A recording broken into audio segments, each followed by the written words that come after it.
Praise the lord. ప్రభునందు ప్రియ దైవ జనాంగమా, ప్రభువైన యేసుక్రీస్తు వారి యొక్క శుభనామములో మీ అందరికీ శుభములు కలుగునగాక. ప్రియులారా, బాగున్నారా? దేవుని యొక్క మహాకృపలో మరలా మనము తిరిగి కుటుంబం యొక్క క్షేమము కోసమై ప్రార్థన చేయడానికి ప్రతి బుధవారం మన యొక్క పరిచర్యలో ప్రభు మనకిచ్చిన ఈ భాగ్యాన్ని మనం సద్వినియోగం చేసుకోవడానికి, దేవుడు మనకిచ్చిన ఈ భాగ్యమును బట్టి దేవునికి మనం ఎంతైనా రుణస్థులమై ఉన్నాం. మంచిది, ప్రార్థన చేసుకొని నేటి మన కూడికను ప్రారంభం చేసుకుందాం. ప్రార్థన. సకల ఆశీర్వాదమునకు కారణభూతుడైన మా ప్రియ పరలోకపు తండ్రి, మనోహరుడా, నీ మనోహరమైన ఘనమైన ఉన్నతమైన శ్రేష్టమైనటువంటి నీ నామమును బట్టి నీకు వందనాలు స్తోత్రాలు చెల్లిస్తున్నామయ్యా. మమ్మలను ప్రేమించి మాకు ఇచ్చిన ఈ గొప్ప భాగ్యాన్ని బట్టి నేను స్తుతిస్తూ ఉన్నాం. మా కుటుంబముల యొక్క క్షేమము కోసం నైనా మీరు మా ప్రతి బుధవారం మాకు ఇస్తున్న ఈ యొక్క గొప్ప సదవకాశాన్ని బట్టి నేను స్తుతిస్తున్నాం. ఈ సమయాన్ని మాకు ఒక దీవెనకరముగా మార్చండి. సమయంలో లావులు కూడి వచ్చిన ప్రియ బిడ్డలందరి కుటుంబాలని నీ చేతులకి ఎత్తిపడుచున్నాను. కృప చూపించి నైనా పాటలు ఎందును, మరి కృతజ్ఞత స్తుతులు ఎందును, వాక్య ధ్యానమందును, ప్రార్థన ఎందును నీ సన్నిధి, నీ ప్రసన్నత మాకు తోడుగా ఉంచి మీరే నడిపించి మహిమను పొందమని యేసు ప్రభు వారి యొక్క శ్రేష్టమైన ఘనమైన ఉన్నతమైన నామములు స్తుతించి వేడుకని ప్రార్థన చేయించున్నాము తండ్రి, ఆమేన్. ప్రియులారా, పాటలు పాడి ప్రభునామాన్ని మహింపరచుకుందాం. దయచేసి కుటుంబముగా మీరెల్లరూ కూడా కూడి రండి. మనమందరం పాటలు పాడి ప్రభునామాన్ని మహిమపరచుకుందాం. ప్రైజ్. పాట నంబరు 182. అందరము కలిసి పాడుతూ దేవుని మహిమపరుద్దాం. ప్రియమైన యేసయ్యా, ప్రేమకే రూపమా, ప్రియమార నిన్ను చూడని. ప్రియమైన యేసయ్యా, ప్రేమకే రూపమా, ప్రియమార నిన్ను చూడని. నా ప్రియుడా యేసయ్యా, ఆశతో ఉన్నానయ్యా. నా ప్రియుడా యేసయ్యా, ఆశతో ఉన్నానయ్యా. ఆనందము సంతోషము నీవేనయ్యా. ఆశ్చర్యము నీ ప్రేమయే నాయడా. ఆనందము సంతోషము నీవేనయ్యా. ఆశ్చర్యము నీ ప్రేమయే నాయడా. ప్రియమైన యేసయ్యా, ప్రేమకే రూపమా, ప్రియమార నిన్ను చూడని. జుంటి తేనె ధారల కన్నా మధురమైన నీ ప్రేమను, అతి సుందరమైన నీ రూపును మరువలేను దేవా. జుంటి తేనె ధారల కన్నా మధురమైన నీ ప్రేమను, అతి సుందరమైన నీ రూపును మరువలేను దేవా. నా ప్రియుడా యేసయ్యా, ఆశతో ఉన్నానయ్యా. ఆనందము సంతోషము నీవేనయ్యా. ఆశ్చర్యము నీ ప్రేమయే నాయడా. ఆనందము సంతోషము నీవేనయ్యా. ఆశ్చర్యము నీ ప్రేమయే నాయడా. ప్రియమైన యేసయ్యా, ప్రేమకే రూపమా, ప్రియమార నిన్ను చూడని.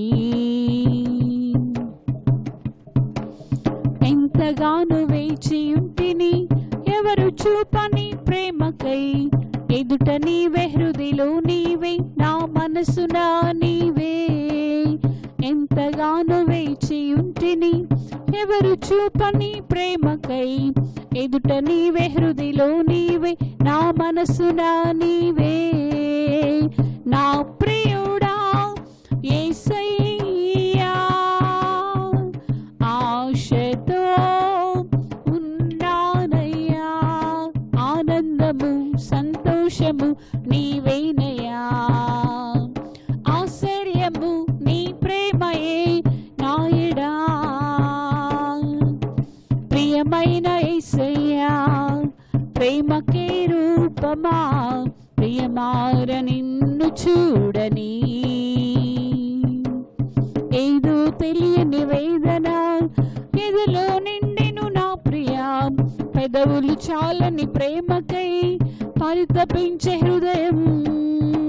నా ప్రియుడా యేసయ్యా, ఆశతో ఉన్నానయ్యా, ఆనందము సంతోషము నీవేనయ్యా.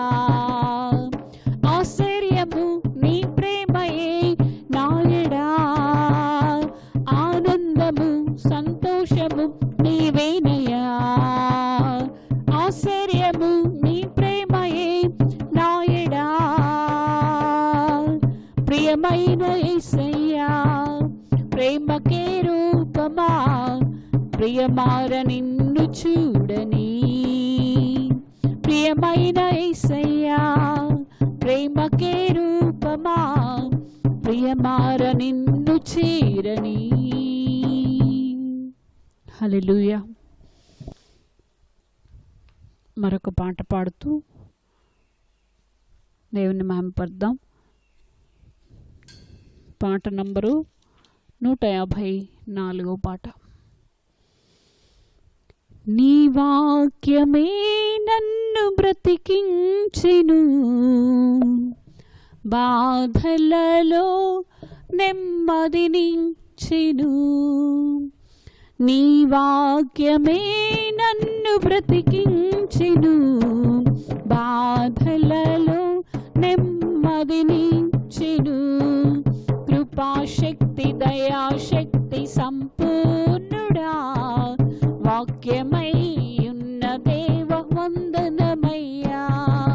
కృపాశక్తి దయాశక్తి సంపూర్ణుడా, వాక్యమై ఉన్న దేవ వందనమయ్యా.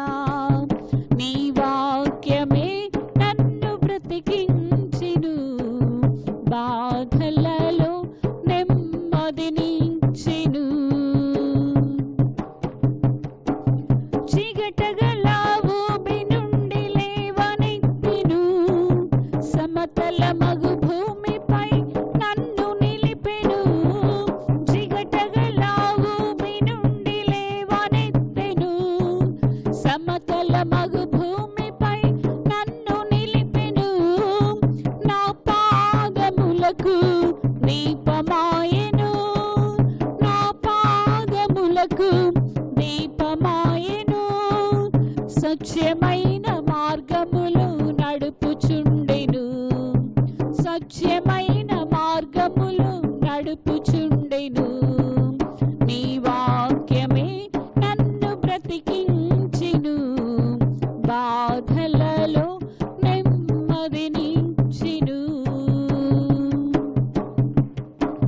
శత్రువును ఎదుర్కొనే సర్వాంగ కవచమై యుద్ధమునకు సిద్ధ మనసునిచ్చుచున్నది. శత్రువును ఎదుర్కొనే సర్వాంగ కవచమై యుద్ధమునకు సిద్ధ మనసునిచ్చుచున్నది. అపవాది వేయుచున్న అగ్ని బాణములను, అపవాది వేయుచున్న అగ్ని బాణములను ఖడ్గము వలె ఎదుర్కొని ఆపివేయుచున్నది. ఖడ్గము వలె ఎదుర్కొని ఆపివేయుచున్నది. నీ వాక్యమే నన్ను బ్రతికించెను, బాధలలో నెమ్మదినిచ్చెను.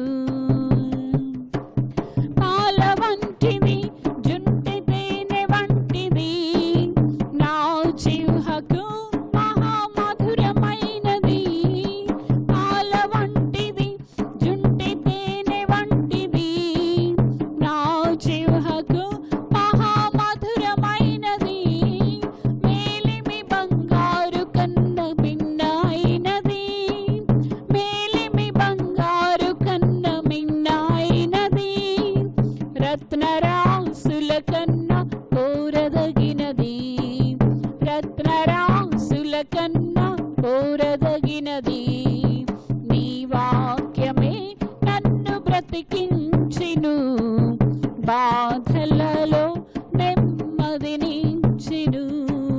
నీ వాక్యమే నన్ను బ్రతికించెను, బాధలలో నెమ్మదినిచ్చెను, బాధలలో నెమ్మదినిచ్చెను. హల్లెలూయా. కొద్ది నిమిషాలు అందరం కూడా దేవుణ్ణి స్తుతిస్తూ ఆరాధన చేద్దాం. ఎక్కడి వారు అక్కడ అందరూ దేవుణ్ణి స్తుతిద్దాం. హల్లెలూయా. తండ్రి స్తోత్రాలు, మంచి దేవుడవు, చాలిన దేవుడవు, అందుకే నీకు స్తోత్రాలు చెల్లిస్తున్నాం. మా జీవితంలో నీవు మాత్రమే పూజ్యుడవు యేసయ్యా. తండ్రి వందనాలు. కృప సత్య సంపూర్ణుడవై మమ్మల్ని ఎంతగానో ప్రేమిస్తూ మమ్మలను సహిస్తూ భరిస్తూ మా పరిస్థితులన్నిటిలో మాకు తోడై ఉండి మమ్మల్ని నడిపిస్తున్న దైవమా నీకు స్తోత్రాలు వందనాలు చెల్లిస్తున్నాం. తండ్రి మీ నామమును మహిమపరుస్తున్నాం. మాకు ఇస్తున్నటువంటి ఈ ప్రత్యేక కోడికలను బట్టి మీకు స్తోత్రాలనైనా. నిజంగా అనేకులకు ఈ ధన్యత లేదు, అవకాశం లేదు, కానీ నైనా ఈ కృప మాకు ఇచ్చినందుకు మీకు వందనాలు చెల్లిస్తున్నాం. ఈ రీతిగానైనా కొంత సమయం ప్రభువా నీ వాక్యం వింటూ నీ నామాన్ని స్తుతిస్తూ ప్రభువా మిమ్మల్ని ఘనపరచడానికి మాకు ఇచ్చినటువంటి ఈ కృపను బట్టి మిమ్మల్ని మహిమ మారుస్తున్నాం యేసయ్యా. తండ్రి మీకు స్తోత్రాలు. ప్రత్యేకంగా మా ప్రియుల కోసం ప్రార్థించే ధన్యత ఇచ్చినందుకు స్తోత్రాలయ్యా. రక్త సంబంధికులైన మా వారందరి కోసం మేము మీ సన్నిధిలో మేము నిలవబడినప్పుడు మీరు మమ్మల్ని లెక్క అడగనై ఉన్నారు కనుక ప్రభువా మేమును నైనా నీ సన్నిధిలో వారందరి కోసం ప్రార్థించే ప్రార్థనాపరులుగా ఉండాలని ఆశించి మాకు ఏర్పాటు చేసిన ఈ ప్రత్యేకమైన నియామక దినాన్ని బట్టి మీకు స్తోత్రాలు దేవా. మిమ్మల్ని స్తుతిస్తున్నాం, మీ నామమును మహిమపరుస్తున్నాం. నైనా కృపగల దేవుడవు, సహాయుడవైన దేవుడవు, మమ్మల్ని ఎంతగానో నడిపిస్తున్న దేవుడవు దేవా. మీకు స్తోత్రాలు. చాలిన దేవా, నడిపించే దేవా, కృప చూపే దేవా, కనికరము కలిగిన దేవా మీకు స్తోత్రాలయ్యా. నిండు మనసుతో నీ నామం మహిమపరుస్తున్నాం, హృదయపూర్వకంగా మీ నామంను ఘనపరుస్తున్నాం. మా రక్షణకర్త మీకు స్తోత్రాలు. శాశ్వతమైన ప్రేమను మేళ్ళ చూపిన మహనీయుడా నీకు స్తోత్రాలు. ప్రేమమూర్తి మిమ్మల్ని మహిమపరుస్తున్నాం తండ్రి. అందరూ కూడా మా ప్రియులైన వారందరూ కూడా రక్షించబడాలని ఆశిస్తున్న దేవా మీకు స్తోత్రాలు. ఎన్నిక లేని మాపై ఎనలేని ప్రేమను చూపిస్తున్న దైవమ్మ నీ నామం మహిమపరుస్తున్నాం, మీ నామమును ఘనపరుస్తున్నాం రాజా. తండ్రి నీకు స్తోత్రం. రాత్రివేళ ఈ రీతిగా మీ నామాన్ని స్తుతించే ఈ అర్హతనిచ్చినందుకు మరొకసారి మిమ్మల్ని ఘనపరుస్తున్నాం డాడీ. వందనాలయ్యా. జ్యోతిర్మయుడా నా ప్రాణ ప్రియుడా, స్తుతి మహిమలు నీకే. జ్యోతిర్మయుడా నా ప్రాణ ప్రియుడా, స్తుతి మహిమలు నీకే. నా ఆత్మలో అనుక్షణం నా అతిశయము నీవే, నా ఆనందము నీవే, నా ఆరాధన నీవే, నా అతిశయము నీవే, నా ఆనందము నీవే, నా ఆరాధన నీవే. జ్యోతిర్మయుడా నా ప్రాణ ప్రియుడా, స్తుతి మహిమలు నీకే. నా పరలోకపు తండ్రి వ్యవసాయకుడా, నా పరలోకపు తండ్రి వ్యవసాయకుడా, నీ తోటలోని ద్రాక్షవల్లి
ప్రియుడా స్తుతి మహిమలు నీకే. నా తండ్రి కుమారా పరిశుద్ధాత్ముడా, నా తండ్రి కుమారా పరిశుద్ధాత్ముడా, త్రియేక దేవా ఆది సంభూతుడా, త్రియేక దేవా ఆది సంభూతుడా, నిన్ను నేనే మని ఆరాధించెదా, నిన్ను నేనే మని ఆరాధించెదా. జ్యోతిర్మయుడా ప్రాణప్రియుడా స్తుతి మహిమలు నీకే. జ్యోతిర్మయుడా నా ప్రాణప్రియుడా స్తుతి మహిమలు నీకే. నా ఆత్మలో అనుక్షణం నా అతిశయము నీవే, నా ఆనందము నీవే, నా ఆరాధన నీవే, నా అతిశయము నీవే, నా ఆనందము నీవే, నా ఆరాధన నీవే. జ్యోతిర్మయుడా నా ప్రాణప్రియుడా స్తుతి మహిమలు నీకే. జ్యోతిర్మయుడా నా ప్రాణప్రియుడా స్తుతి మహిమలు నీకే. జ్యోతిర్మయుడా మహా తేజస్సుతో ప్రకాశిస్తున్న అమరుడా మహనీయుడా మీకు స్తోత్రాలయ్యా. కృపా సత్య సంపూర్ణునిగా మహిమను విడిచి మా కొరకు ఈ లోకానికి అరుదించిన మహా గొప్ప దేవుడా మీ నామాన్ని మహిమపరుస్తున్నాం. దేవా మీకు వందనాలు. మాకు తండ్రిగా ఉన్నావయ్యా, మాకు దేవునిగా ఉన్నావు, మాకు రక్షకునిగా ఉన్నావు నైనా. నీతో మమ్మను అంటుకట్టి నీ చిత్తానుసారంగా నీ తోటలో ఒక పాత్రగా ఉండాలని మీరు ఏర్పాటు చేసుకున్న దేవా మీకు వందనాలు. మీ కృపను బట్టి మిమ్మను మహిమపరుస్తున్నాం. ఈ రాత్రి వేళ అయ్యా మహనీయుడు అయిన మిమ్మను మహిమపరిచే ధన్యత మా జీవితాలకు అనుగ్రహించినందుకే హృదయపూర్వకంగా మిమ్మను ఆరాధిస్తూ యేసుక్రీస్తు వారి అత్యున్నత నామంలో స్తుతించి ఘనపరిచి ఆరాధిస్తున్నాము తండ్రి. Amen, amen. Praise the Lord. జగద్రక్షకుడును పాపుల విమోచకుడును ప్రాణప్రదాతైన యేసు ప్రభు వారి యొక్క శ్రేష్టమైన నామంలో ప్రియ దేవుని బిడ్డలారా మీ ಎಲ್ಲరికీ శుభములు కలుగునగాక. మరి ఒకసారి ప్రియులారా, గత వారమంతా మనల్ని కాచి కాపాడి క్షమమిచ్చి విశేషముగా ఈ బుధవారం మన కుటుంబాల యొక్క క్షేమము కోసం ప్రియులారా దేవుడు మనకిచ్చిన ఈ ధన్యత మరి ప్రార్థన చేసుకుని ఆ వాక్యాన్ని మనము జ్ఞాపకం తెచ్చుకుందాం. ప్రియులారా, ఒక బ్లెస్డ్ ఫ్యామిలీ, ఆశీర్వదించబడిన కుటుంబము ఎలా ఉంటుంది?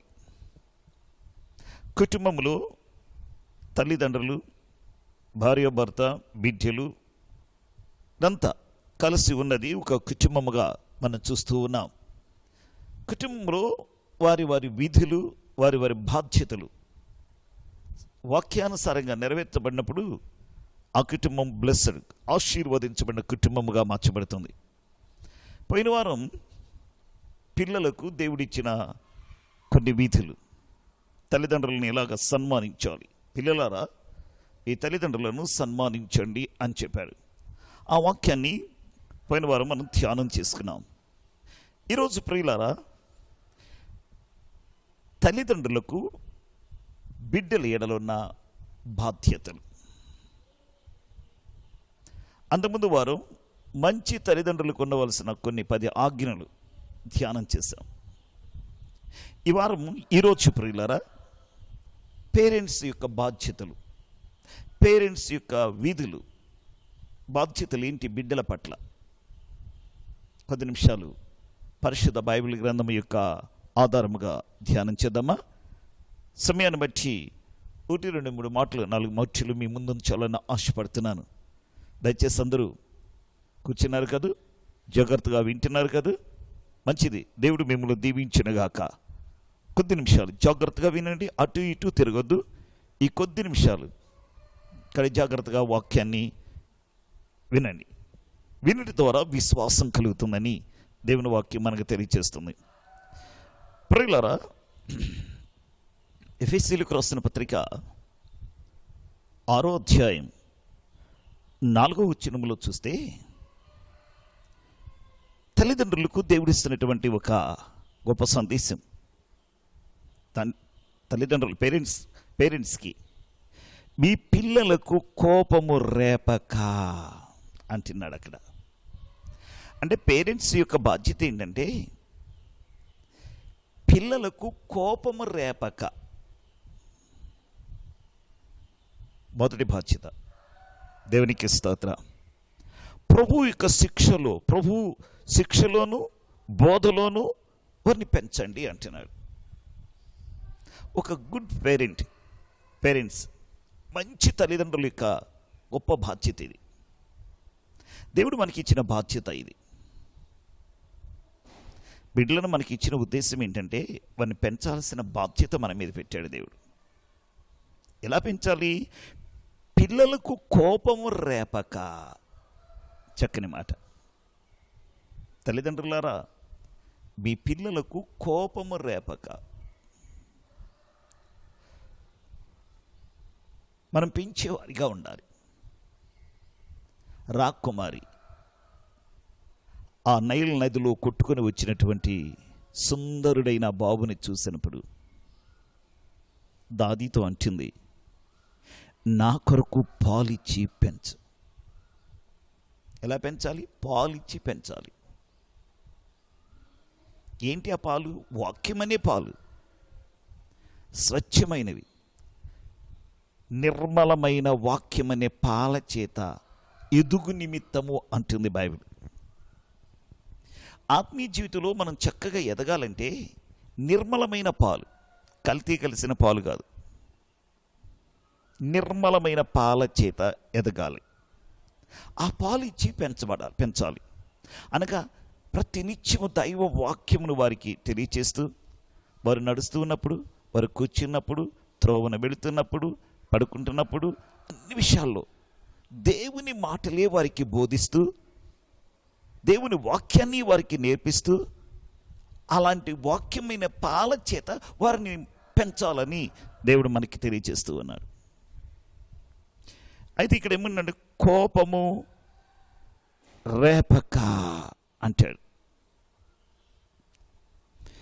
ప్రియులారా, ఒక్కొక్కసారి పిల్లలకి కోపం వస్తూ ఉంటుంది మన పరిస్థితులను బట్టి. అందుకే వారికి కోపము రేపక మనం. ఒకసారి ఒక దైవజనుని గురించి విన్నాను.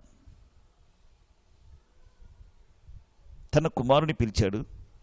యుక్త వయస్సులో ఉన్నాడు, ఆడుకుంటున్నాడు, క్రికెట్ ఏదో ఆడుకుంటుంటే పిలిచాడు. రాయ్ బాబు, ఈ బుక్ తీసుకుని వెళ్ళి అంకుల్ వాళ్ళ ఇంట్లో ఇచ్చిరారా అన్నాడట. ఆయన ఇప్పుడు దైవజనుడు, వాళ్ళ డాడీ కూడా గొప్ప దైవజనుడు. యవనస్తుడిగున్న ఈ బాబు వచ్చి, నేను వెళ్ళను డాడీ అన్నాడట. అంతే. అదే మనమైతే వెంటనే బెత్తం తీసుకుంటాము, ఇంకేమేమో చేసేవారు మనమైతే. కానీ ఆ దైవజనుడు ఏం చేస్తాడో తెలుసా? నేను వెళ్ళను డాడీ అని చెప్పేసి ఆడుకోవటానికి గ్రౌండ్కి వెళ్ళిపోయాడు. మళ్ళీ వెంటనే తండ్రి అయిన ఆ దైవజనుడు గదిలోకి వెళ్ళి ప్రార్థన చేయటం ప్రారంభం చేశాడు. ప్రభువా, నేను ఎక్కడైనా నీ మాట నేను వినలేదేమో, అందుకే నా బిడ్డలు నా మాట వింటలేదు. నా బిడ్డ నా మాట వింటలేదంటే నేను నిన్నెక్కడన్నా దుఃఖపెట్టానేమో ప్రభువా, నీ మాట వినకుండా నేను ఎక్కడన్నా ఆయాసపరిచానేమో ప్రభువా, నన్ను క్షమించవా అని దేవుని దగ్గర సరి చేసుకుంటున్నాడటండి. తను పశ్చాత్తాపడి దేవుని దగ్గర సరి చేసుకుంటూ, నాకు తెలియచేయ ప్రభువా, ఎక్కడైనా నీకు ఆయాసకరమైన మార్గం ఉందేమో తెలియచేయ ప్రభువా అంటూ ప్రభు దగ్గర ప్రార్థన చేస్తుంటే తన మనసులో నిర్మలంగా ఉందంట. ఎలాంటి ఎక్కడ ఆయాసకరమైనది చేయలేదట. అప్పుడు అనుకున్నాడట, ఓహో అలాగైతే బాలుడికి స్వభావ సిద్ధంగా మూర్ఖత్వం ఉంటుంది కాబట్టి వాడిని బెత్తంతో దండించాలని బెత్తం తీసుకొని అక్కడ పెట్టుకొని మళ్ళా పిలిచాడట. రారా ఈ బుక్ తీసుకెళ్ళి అంకులకి ఇచ్చిరా అన్నాడట. నేను వెళ్ళండి డాడీ అన్నాడట. అప్పుడు అన్నాడు, ఎందుకు వెళ్ళవరా అన్నాడట. డాడీ, నా చూపుల మీద నాకు ఇంకా జయం రాలేదు. అంకుల ఇంట్లో ఆడపిల్లలు ఉన్నారు, నా చూపుల మీద నాకు జయం లేదు, నేను అక్కడికి వెళ్ళలేను డాడీ, సారీ డాడీ అన్నాడట. అంతే, ఏమీ మాట్లాడకుండా ప్రార్థన చేశాడట దైవజనుడు. అదే మనమైతే ఏం చేస్తామో తెలుసా? చూడండి ఎంత మంచి గొప్ప లక్షణమో. బిడ్డలు మాట వింటలేదంటే నేను ఎక్కడ దేవుని మాట వినలేదో అని తను పరిశీలన చేసుకున్న గొప్ప దైవజనుడు. హల్లెలూయా. ప్రియా తల్లిదండ్రులారా, ఈ మనసు మనకుందా? మన బిడ్డలు మాట వింటలేదంటే కర్ర తీసుకునే వారికి ఉన్నాం, కానీ ఎందుకు మాట వింటలేదు, ఎక్కడ మనం దేవుని దగ్గర తప్పిపోయామో ఏనాడైనాను మనల్ని మనం పరిశీలన చేసుకుంటున్నామా? ఒక మంచి తల్లిదండ్రుల యొక్క లక్షణం. హల్లెలూయా. రెండవది, కొలస్సీలకు రాసిన పత్రిక 3:21 మనం చూస్తే, పేరెంట్స్ తల్లిదండ్రులు పిల్లల మనసు కృంగకుండినట్లు చేయాలట. పిల్లల మనసు కృంగకుండా, ఒకటి కోపం రేపకూడదు, రెండవది పిల్లల మనసు కృంగిపోకూడదట. ఇది తల్లిదండ్రుల బాధ్యత. ఎప్పుడు పిల్లల మనసు కృంగిపోతుంది? ఒకసారి మనం ఆలోచిస్తే, తండ్రి తన తల్లిని తిడుతున్నప్పుడు కొడుతున్నప్పుడు బిడ్డలు సహించలేరు, వారి మనసు కృంగిపోతూ ఉంటుంది. అవును కదా? అందుకే పిల్లల ముందు తల్లిదండ్రులు ఏ విధముగా కూడా మాట్లాడుకోకూడదు, అలా పోట్లాడుకోవటం కొట్టుకోవటం చేయకూడదు. ఒక మంచి తల్లిదండ్రుల యొక్క లక్షణం అది. అప్పుడు అలా చేస్తే పిల్లల మనసు కృంగిపోతుంది.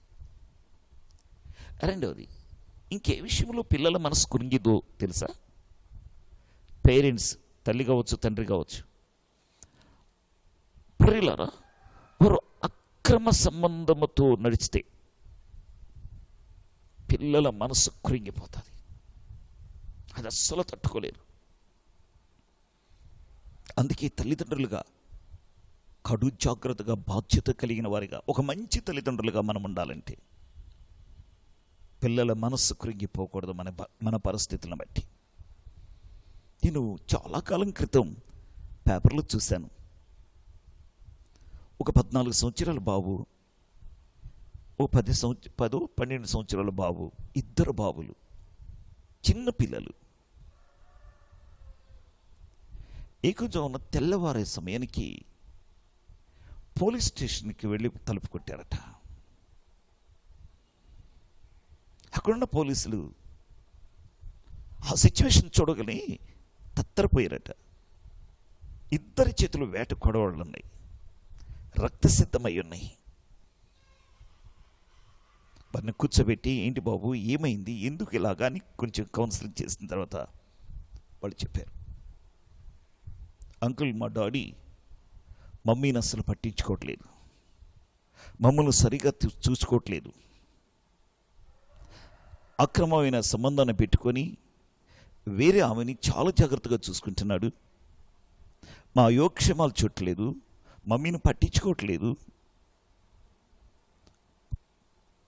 కాగా మేమున్న ఇంటిని కూడా అమ్మేసి ఆమెకి పెట్టాలని, మేమేమో బజారు పాలు కావాలని ఇలాగ చేస్తున్నాడు అంకుల్. ఎందుకో మా మనస్సులు కృంగిపోయినాయి, కోపం రేగింది, మా మనసులు కృంగిపోయినాయి, తట్టుకోలేకపోయాం అంకుల్. మధ్యరాత్రి వేళ ఈ కొడవళ్ళు తీసుకొని నిద్రిస్తున్న ఆ ఇంటికి వెళ్ళారట. అక్రమ సంబంధంతో కొనసాగుతున్న ఇంటికి వెళ్ళారట. వెళ్ళి నిద్రిస్తున్నటువంటి వాళ్ళ డాడీని అలాగ కొడవలు తీసుకుని, ఆ వేట కొడవలు తీసుకొని నరికేశారటండి. ఎవరు? చిన్నపిల్లలు. ఆ పోలీసులు ఈ సన్నివేశం విన్నాక బిత్తరపోయారు. వాళ్ళ మనసు ఎంత కృంగిపోయిందో, వారికి ఎంత కోపం వచ్చేసిందంటే, ప్రియులారా, వాస్తవానికి తల్లిదండ్రులను అలాగా మనం చేయకూడదు పిల్లలుగా. కానీ ఇక్కడున్న పరిస్థితి, మనం అక్కడున్న సన్నివేశం చూస్తే వారు మానసికంగా బాగా కృంగిపోయారు, కోపంతో రగిలిపోయారు. తల్లిదండ్రులారా, మీ పిల్లలు కోపమును రేపక, మీ పిల్లలు మనస్సును కృంగ చేయక. బా, ఎంత చక్కని మాటలండి.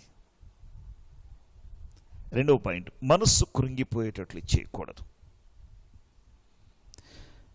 ఇకపోతే ప్రియులారా, మూడవదిగా కొరింథీయులకు రాస్తున్న 2వ పత్రిక 12-14 వచనంలో మనం చూస్తే,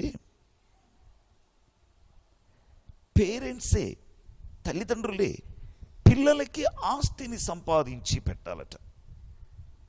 పిల్లలు తల్లిదండ్రుల కొరకు కాదు, కానీ తల్లిదండ్రులే పిల్లల కొరకు ఆస్తిని సంపాదించాలి కదా అని రాయబడి ఉంది. అంటే ఇప్పుడు మూడో బాధ్యత ఏంటంటే, పేరెంట్స్గా మన పిల్లల కోసం మనం కొంత, వారి క్షేమం కోసం కొంత ఆస్తిని మనం సమకూర్చేవారిగా ఉండాలి. ఈరోజు చాలామంది తల్లిదండ్రులు అలాంటి బాధ్యతలు ఏమీ పట్టించుకోకుండా, పిల్లల బాధ్యతలు, కుటుంబ బాధ్యతలు పట్టించుకోకుండా తిని త్రాగుతూ జీవితాన్ని, కుటుంబాన్ని పాడు చేస్తున్న వారెందరూ. మరికొంతమంది తల్లిదండ్రులు ఎలా ఉన్నారంటే, పిల్లలకు ఆస్తిని సమకూర్చాలని చెప్పి ఇష్టం వచ్చిన అడ్డదారులన్నీ తొక్కుతున్నారు. లంచాలు తీసుకుంటూ, వడ్డీలకు వడ్డీలు వసూలు చేస్తూ. ఎందుకు ఇదంతా అంటే, పిల్లల కోసమని, 4 ఆకులు వెనకేయాలి కదా అని ప్రియులారా అడ్డదారులు తొక్కుతున్నారు, నానా రకాలైన గడ్డి తింటున్నారు. ఎవరి కోసం? పిల్లల కోసం అంటున్నారు. నేను ఒకసారి, నేను ఉంటున్న రూమ్ దగ్గరలో మా ఎదురుగా ఒక ప్రక్కనే ఒక 2 అంతస్తుల బిల్డింగ్ ఉంది. నన్ను ప్రార్థన చేయడానికి పిలిచారు. నేను అక్కడికి వెళ్ళాను. పై అంతస్తులో తల్లి 2 బిడ్డల్ని పెట్టుకుని ఉంది. ఆ 2 బిడ్డలు కూడా యుక్త వయసు వచ్చిన వారు. నేను ఆ గదిలోకి వెళ్ళగానే ఒక రకంగా షాక్ అయ్యాను. 2 బిడ్డలు చాలా వికారంగా ఉన్నారు. మెడ తిరిగిపోయి, కళ్ళు తిరిగిపోయి, చేతులు తిరిగిపోయి, మానసికంగా రోగులుగా పడి ఉన్నారు.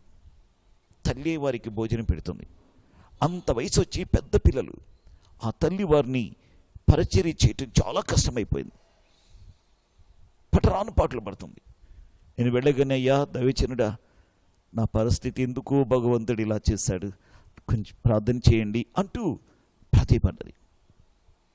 నా మనసు ఎందుకు కొంచెం బాధేసింది. సరే, ప్రార్థన చేశాను. మెట్లు దిగి వస్తుంటే నాతో పాటు వచ్చిన ఒక యవనస్తుడు అన్నాడు. అతనితో అంటున్నాను, బ్రదర్, ఏంది దేవుడు మరి ఒక బాబునన్నా కొంచెం మంచిగా ఉంచవచ్చు కదా, ఎందుకు ఇలా చేశాడు ఏమో అనుకుంటూ దిగుతున్నాం. వెంటనే ఆ యవనస్తుడు అన్నాడు, ఊరికండి పాస్టర్ గారు, దేవుడి న్యాయవంతుడండి అన్నాడు. నేను ఆశ్చర్యపోయి, ఏంటయ్యా ఏమైంది? దేవుడు న్యాయవంతుడే కాదంటలేదు, ఏమైంది అని అన్నాను. 100కి 10 రూపాయలు వడ్డీ వసూలు చేస్తాడండి. ముందుగానే 10 రూపాయలు తీసుకుని 100 రూపాయలు ఇస్తాడండి అతను. ఇంత అన్యాయం చేస్తుంటే ఆ శాపం బిడ్డల మీదకి రాకుండా ఎలా ఉంటుందండి అన్నాడండి. కొద్ది సమయం నేను తేరుకుని, నిజమే కదా, తల్లిదండ్రుల దోషం బిడ్డల వడిలో కొలిచిపోస్తానన్నాడు దేవుడు. ఇద్దరు బిడ్డల పరిస్థితి అలా ఉండటానికి కారకులు ఎవరంటే ఆయనే, తల్లిదండ్రులు. ఏంటి బిడ్డల కొరకు ఆస్తి సంపాదించమంటే నానా రకాలైన గడ్డి తినమని లేదు దేవుడు. ఆలోచించండి. అక్రమముగా, అన్యాయముగా వడ్డీలకు వడ్డీలు వసూలు చేస్తూ లంచాలు తీసుకుని చేసిన సంపాదించిందంతా వారి పిల్లల నోట్లో మట్టి కొట్టినట్లది. ప్రస్తుతం క్షేమముగా కనబడినట్లుంటుంది, బిల్డింగ్ మీద బిల్డింగ్ కట్టినట్టే ఉంటుంది. అవి ఒక్కసారిగా కూలిపోతాయి. తెలియకుండానే ఆ శాపం బిడ్డల మీదకి వెళ్తుంది. తల్లిదండ్రులారా, కష్టపడి మన బిడ్డల కొరకు సమకూర్చుదాం. అక్రమమైన సంపాదన మన బిడ్డలకు ఉండకూడదు. మనము బిడ్డలకి సంపాదించాల్సింది ఏంటంటే తరగని ఆస్తి ఉందండి. ఆ దైవజనుని భార్య ఒకరోజు పబ్లిక్ మీటింగ్లో చెబుతూ ఉంది, చాలా వృద్ధాప్యంలో ఉంది. ఆమె నోటి నుండి వచ్చిన మాటలేంటో తెలుసా? నా బిడ్డలకి నేను సంపాదించిన ఆస్తి ఏంటంటే తరతరాలకు తరగని ఆస్తి అంది. ఏంటి అది అని చెబుతూ, పరిశుద్ధత, దైవ భయము, దేవుని నీతి, యథార్థత, దైవ వాక్యం, ప్రార్థన, దైవ సహవాసం అనే తరతరాలకు తరగని ఆస్తిని నా బిడ్డలకు నేను పంచిపెడుతున్నాను అంది. Praise the Lord. నిజమే కదండి, అదెవరు దోచుకోలేనిది, తరతరాలకి తరగనిది, శాశ్వతమైనది. పరిశుద్ధత నీ బిడ్డల కోసం సంపాదించాలి. ఎంత మంచి మాదిరికరమైన తల్లిదండ్రుల్లో కదవారు. అమ్మా, అయ్యా, నీ బిడ్డల విషయంలో మనం ఎలా ఉన్నాం? మన బిడ్డల విషయంలో ఒకసారి ఆలోచించండి. ఒక ఆశీర్వదించబడిన కుటుంబంగా ఆ కుటుంబం, వారి తర్వాత వారి బిడ్డలు, వారి బిడ్డల తర్వాత వారి బిడ్డలు, తరతరాలకి ఆస్తి, ఆ ఆశీర్వాదం. ఓ పెద్ద మినిస్ట్రీ, వేల కొలది, లక్షల కొలది ఆత్మలను సంపాదిస్తున్న ఆస్తిని వారు పొందుకున్నారు. పౌలు గారు అంటాడు, నా అతిశయము, నా ఆనందము మీరు కదా, నా ఆస్తి మీరు కదా అన్నాడు. ఎవరిని? రక్షించబడిన వారు. మనం సంపాదించుకునే ఆస్తి ఎవరంటే ఆత్మలండి. నువ్వు ఒక ఆత్మను రక్షిస్తే శాశ్వతమైనది, నీతో పాటు పరలోకం రాగలిగిన ఆస్తి అది. నీకు అతిశయమది ఆస్తి. ఈరోజు బిడ్డల కోసమని ఏమేమో సంపాదించాలని ఈ లోకములో ప్రాకులాడుతున్నారు తల్లిదండ్రులు. ఒకసారి ఒక తల్లిని గురించి పేపర్లో నేను చూశాను. 4 బిడ్డలు ఉన్నారు, భర్తను కోల్పోయింది. 4 బిడ్డలకి సమానంగా సంపాదించిన ఆస్తిని పంచిపెట్టింది. ఏదో ఒక అరెకరం వృద్ధాప్యం ముందున్నానని తన దగ్గర పెట్టుకుంది. వారిలో పెద్ద కుమారుడు రోజు త్రాగి వచ్చి, అరే బాబు, మమ్మీ ఎందుకు నీకు అరెకరం, ఎందుకు, ఒక ముద్ద నీకు కావాలంతే కదా, నా దగ్గరకు వచ్చి తిను, ఆ అరెకరం నాకు ఇచ్చే అన్నాడు. వాడు రోజు తాగి వస్తాడు, త్రాగుడికి ఖర్చు పెడుతున్నాడు. ఒరే నాయనా, వృద్ధాప్యంలో ఉన్నానరా, నా తర్వాత 4 తీసుకుందరు, నేను ఉన్నంతకాలం నాకు ఉన్నాయమ్మా అని చెప్పి బ్రతిమలాడుకుంటుంది. వాడు వెళ్ళిపోతున్నాడు. ఇలా రోజు జరుగుతుంది. ఒకరోజు బాగా త్రాగాడు, ఆ మత్తులో వచ్చాడు. వాళ్ళ మమ్మీ ఏదో రోట్లో పచ్చడి నూరుతుంది, రౌటు ఆ బండ తీసుకొని అంతే తల మీదకి వేసేసాడు. అలాగనే ఒరిగిపోయింది, చనిపోయిందని చెప్పి వెంటనే ఒక గోనె సంచి తీసుకొచ్చి వాళ్ళ మమ్మీని ఆ గోనె సంచిలో వేసి ఒక పెద్ద రాతిని కూడా పెట్టి స్కూటర్కి అడ్డంగా పెట్టుకొని తీసుకుని వెళ్ళి కాలువలో వేసేసాడు. పేపర్లో క్లియర్గా రాశారు. ఆలోచించండి, మనం సంపాదించే ఆస్తి కోసం మన బిడ్డలు తన్నుకుంటున్నారు. ఆఖరికి మన ప్రాణాలే తీస్తున్నారు ఈలో సంబంధమైన ఆస్తి అయితే. ఇంకా కొంతమంది బిడ్డలు అంటే సంపాదించేవలే, ఏమి ఇచ్చేవి నాకు అంటున్నారు. కానీ ఇవన్నీ లేకుండా తరతరాలకి తరగని ఆస్తి దైవ భయం, పరిశుద్ధత, దేవుని యందు భయభక్తులు కలిగినట, యథార్థమైన భక్తి కలిగిన జీవితము. ఇది తరతరాలకి తరగని ఆస్తండి. మరి నీ బిడ్డలకి ఏం సంపాదిస్తున్నావు? ఇక్కడ లేఖనాన్ని బట్టి 2 కొరింథీయులకు రాసిన పత్రిక 12:14 వచ్చిన ప్రకారము పేరెంట్స్ పిల్లలకి ఆస్తిని సంపాదించాలి. ప్రార్థన జీవితాన్ని సంపాదించేవా నీ బిడ్డలకి? విశ్వాస జీవితాన్ని బిడ్డలకి సంపాదించేవా? ఆలోచించు. పరిశుద్ధతని నీ బిడ్డల కొరకు సంపాదిస్తున్నావా? కాపాడుకుంటున్నారా? ఏం సంపాదించిస్తున్నావు మనం? తరగని ఆస్తి ఇది, శాశ్వతమైన ఆస్తి ఇది. ఇది సంపాదిద్దాం మన బిడ్డల కోసం. లోక సంబంధంగా ఈ ఆస్తుల కోసం ప్రాకులాడి ప్రజలరా అశాశ్వతమైన దానిని సంపాదించమని కాదు ఇక్కడ ఉద్దేశం. కాబట్టి 3వ బాధ్యత, తల్లిదండ్రులు బిడ్డల కొరకు ఆస్తిని సంపాదించాలి కదా. రైట్. 4వదిగా మనం చూస్తే సామెతల గ్రంథం 13వ అధ్యాయం 1వ వచనంలో మనం చూస్తే పిల్లలను శిక్షించాలట. ఒక దైవికమైన పేరెంట్స్, ఒక మంచి తల్లిదండ్రులు తన పిల్లల్ని శిక్షించాలి. అంతే. అప్పుడు వాడు జ్ఞానం కలిగిన వాడు అవుతాడు. నువ్వు శిక్షించకపోతే వాడు పాడైపోతాడు. తండ్రి శిక్షించని కుమారులు తండ్రికి శత్రువులు అవుతారట. శిక్షించాలి. అయితే శిక్షించే విషయంలో ఎలాగుందంటే చేసిన తప్పును బట్టి శిక్ష ఉండాలి. టేబుల్ మీద తెలియకుండా డబ్బులు తీశాడు, దానికి శిక్ష వేరు. పొరపాటున చేతిలో ఉన్న గాజు గ్లాస్ జారి కింద పడిపోయింది, అది పగిలింది, ఆ విషయంలో శిక్షించటం వేరుగా ఉండాలి. అదే శిక్ష ఇక్కడ అమలుపరచకూడదు. ఇది పొరపాటు జరిగింది, మన చేతిలోంచి అయినా జారి పడుతుంది, అందుకే దీన్ని కూడా అలాగా శిక్షించకూడదు. శిక్షించాలి. శిక్షించే విషయంలో విధానంలో కొంత మార్పు ఉండాలి. కొంతమంది శిక్షించకుండా గారాభం చేస్తూ ఉంటారు బిడ్డల విషయంలో. అంటే నువ్వు ఒక శత్రువు అన్నమాట. బిడ్డల జీవితాన్ని నాశనం చేసే శత్రువు ఎవరో తెలుసా? నీవే. ఏమైనా బైబిల్ ఒప్పుకోవట్లేదు, దేవుడు ఒప్పుకోవట్లేదు. బిడ్డలను ప్రేమించే తల్లిదండ్రులు వారిని శిక్షిస్తారట తప్పక. బెత్తమాడని బిడ్డలు శత్రువులు అవుతారు. శిక్షిస్తున్నావా? గారాభం చేస్తున్నావా? ఆలోచించు. ఇది 4వ బాధ్యతలు. 1, కోపం రేపకూడదు. 2వది, పిల్లల మనసు కృంగిపోయేటట్లు చేయకూడదు. 3వది, పిల్లలకి దైవికమైన శాశ్వతమైన ఆస్తిని మనం సంపాదించాలి. 4వది, వారిని శిక్షించాలి. చావవలనని శిక్షించకూడదు. చాలామంది తల్లిదండ్రులు వరే నువ్వు చావురా అంటూ శిక్షిస్తారు. నో, తల్లిదండ్రులుగా మనం ఎన్నడూ ఆ మాట అనకూడదు.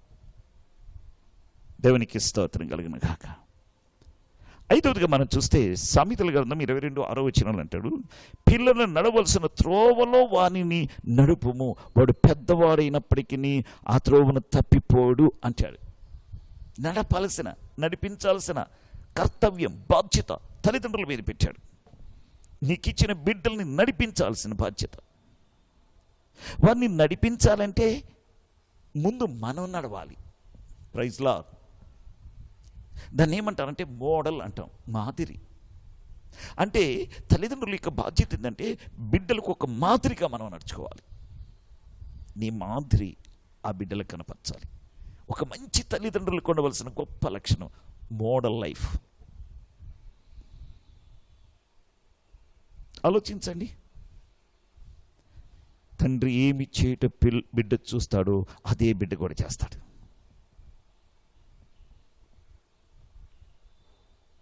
నేను ఒకసారి చూశాను, ఒక తండ్రి బయట కూర్చొని ఉన్నాడు, చిన్న పిల్లవాడు వాళ్ళ బాబు. రై ఈ బీడీ తీసుకుని నిప్పండించుకురారా అన్నాడు ఇంట్లోకి వెళ్ళి, దీపం దగ్గర. చాలా కాలం క్రితం, చాలా సంవత్సరాల క్రితం పరిశుద్ధాత్ముడు గుర్తు చేస్తున్నాడు. వాడు వెళ్ళాడు లోపలికి, ఆ బీడీ తీసుకొని ఆ దీపం వెలుతురులో పెడుతున్నాడు. అది పొగరాట్లేదు. వాడికి అర్థమైంది, మా డాడీ దీన్ని పొగ రావాలంటే నోట్లో పెట్టుకుని పిలుస్తాడు కదా అని వాడు కూడా నోట్లో పెట్టుకొని కాల్చడం ప్రారంభం చేశాడు. పొగ వచ్చింది. అప్పుడు తీసుకొచ్చి వాళ్ళ డాడీకి ఇచ్చాడు. వాడికి రెండో రోజు నుంచి ఏం చేస్తున్నాడు, వాళ్ళ డాడీ ఏం చేశాడో అదే వీడి కూడా చేస్తున్నాడు. ఏముంది, వాళ్ళ డాడీ ఆ తల్లిదండ్రులు, ఆ తండ్రి పిల్లవానికి ఏ మోడల్ నేర్పించాడు, ఏ మాదిరి నేర్పించాడు? నడవలసిన త్రోవను వానిని నడిపించు, పెద్దవాడైన వాడు తొలగిపోడు. నడిపించాల్సిన బాధ్యత మన మీద ఉంది. చక్కగా నడిపించాలంటే ముందు మనం నడవాలి, మన అడుగుచాళ్ళలో వారు నడవాలి.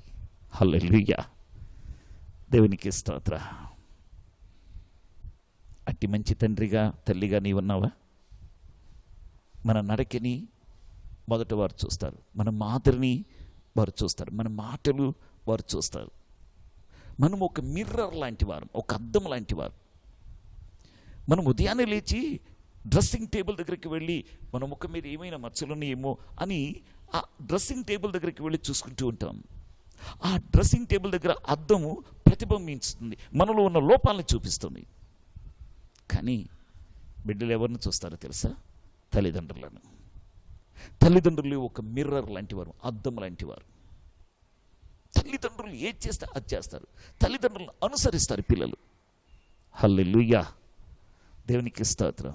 అందుకే తల్లిదండ్రులారా, మనం ఒక మోడల్గా ఉండాలి, ఒక మాదిరికరమైన తల్లిదండ్రులుగా ఉండాలి.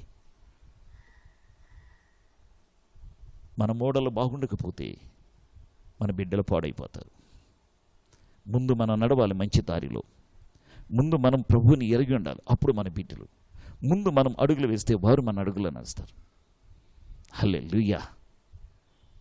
ఆ నక్షత్రం ముందు నడిచింది, వెనుకున్న వారిని నడిపించింది ప్రభు దగ్గరికి. మనం నడిచి మన బిడ్డల్ని ప్రభు దగ్గరికి నడిపించాలి. ఎలాంటి ఆదర్శవంతమైన తండ్రిగా నీవున్నావు, తల్లిగా నీవున్నావు? మనము బాధ్యత కలిగిన మంచి తల్లిదండ్రులమేనా? ఆలోచన చేయండి. మన కుటుంబం ఒక ఆశీర్వాదకరమైన కుటుంబంగా, ఒక బ్లెస్డ్ ఫ్యామిలీ, ఆశీర్వదించబడిన కుటుంబంగా ఉండాలంటే ఈరోజు పరిశుద్ధాత్ముడు మనకిస్తున్న సందేశం, తల్లిదండ్రులారా మీ పిల్లలకు కోపము రేపవద్దు. నెంబర్ 2, తల్లిదండ్రులారా మీ పిల్లల మనస్సును కృంగిపోనీయద్దు. నెంబర్ 3, తల్లిదండ్రులారా మీ పిల్లలకు ఆస్తిని సంపాదించాలి, వారి క్షేమం కోసం, వారి బాగోగుల కోసం. 4వది, తల్లిదండ్రులారా మీ పిల్లలను శిక్షించాలి. 5వది, తల్లిదండ్రులారా మీ పిల్లలకు మీరు ఒక మోడల్గా ఉండాలి, సరైన దారిలో నడిపించాలి. ముందు తల్లిదండ్రులుగా మనం నడుస్తూ వెనక మన పిల్లలు నడిపించేవారిగా ఉన్నాం. ఆహా, అప్పుడు మన కుటుంబాలు చక్కని ఆశీర్వదించబడిన కుటుంబాలుగా మన కుటుంబాలు ఉండగలుగుతాయి. దేవుడు మెచ్చుకొని, దేవుడు సంతోషించే ఒక బ్లెస్డ్ ఫ్యామిలీ, పరలోక సంబంధమైన కుటుంబముగా మన కుటుంబాలు మార్చగలుగుతారు. అట్టి కుటుంబాలుగా మనం ఉండాలని ప్రియ పరిశుద్ధాత్మ ఆత్మ దేవుడు మన యందు ఆశ కలిగి ఈరోజు ఈ కుటుంబంలో ఉన్న కుటుంబ వ్యవస్థను గురించి మనతో ప్రభు మాట్లాడుతున్నాడు, బిడ్డలను గట్టి. కాబట్టి ప్రియులారా, ఈ 5 అనుభవాలను కలిగి మనల్ని మనం పరిశీలన చేసుకొని మనం ఎలా ఉన్నామో పరీక్షించుకొని, ప్రభువా నా కుటుంబం కూడా ఆశీర్వదించబడిన కుటుంబముగా మార్చు ప్రభువా, నా బిడ్డలకు నన్ను అలాగా మలచండి ప్రభు అని చెప్పి ప్రభు దగ్గర మనల్ని మనం పరిశీలన చేసుకుందాం. లోపాలుంటే సరి చేసుకుందాం, దిద్దుకుందాం. ప్రియులారా, ఈ వాక్యమును మన హృదయంలో ముద్రించుకొని కొద్ది సమయం ప్రార్థన చేసి మన కుటుంబం ఆశీర్వదించబడే కుటుంబంగా ఉండడానికి మనల్ని మనము సిద్ధపడదాం. నేను చిన్న ప్రార్థన చేసి ఈ మాటలు నేను ముగిస్తాను.